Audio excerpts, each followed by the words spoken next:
Accommodations following an acquired or traumatic brain injury should not be viewed as a favor.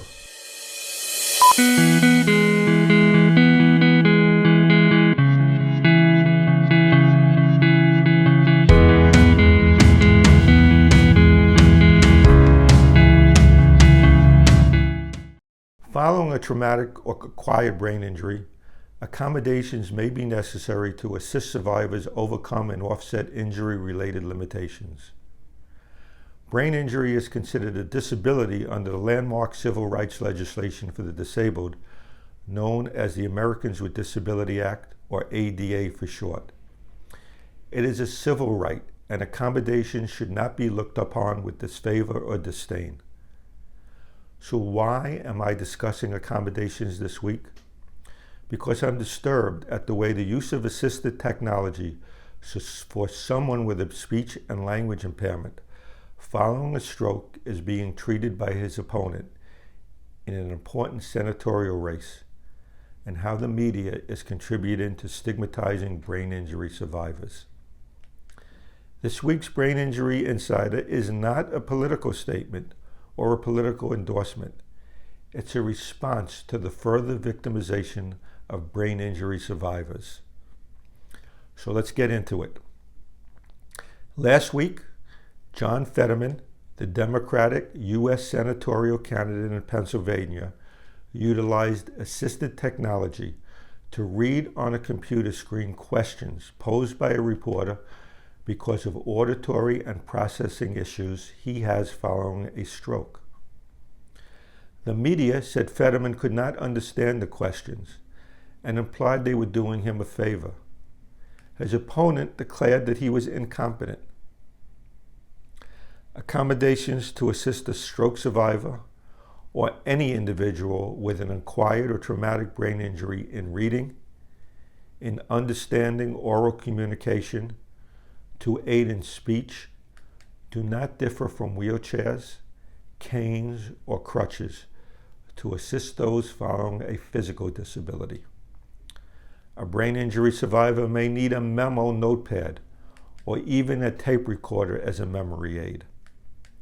A brain injury survivor may need specially designed prism glasses to assist in reading because of word convergence.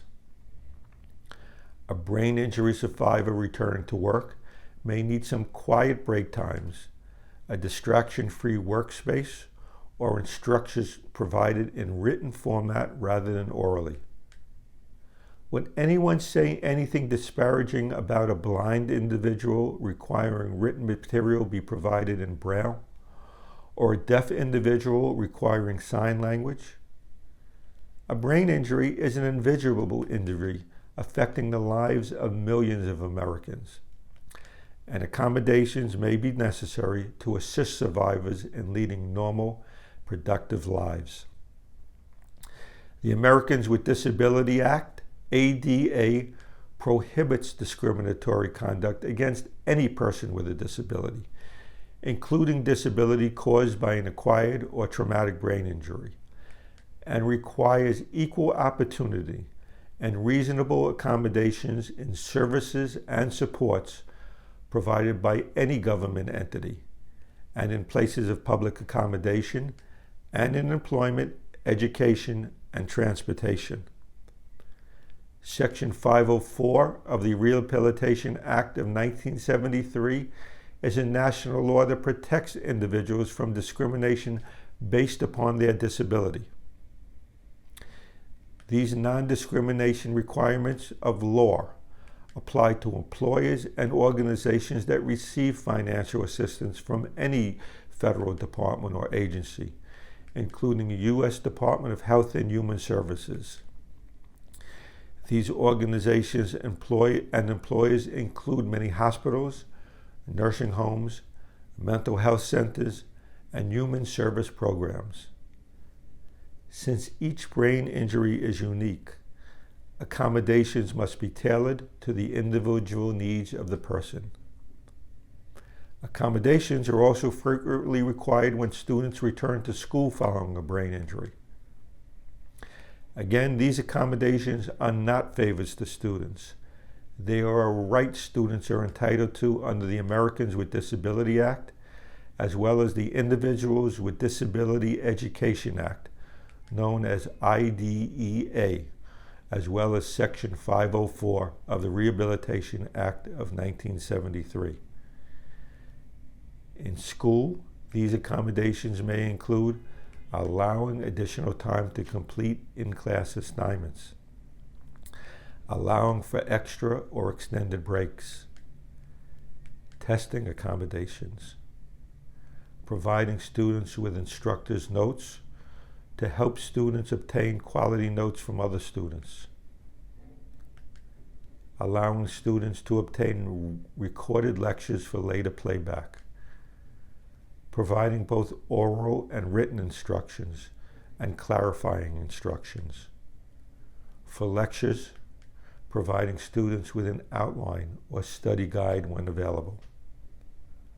Allowing the use of a portable computer with spelling and grammar checks for assignments and note-taking. In grading work, reducing emphasis on spelling and grammatical errors. Providing preferential treatment at or near the front of the classroom. Exempting a student from reading aloud in the front of classmates because of impaired reading skills. This is a short list of the many accommodations that may be necessary when a student returns to learn. So let me say this again.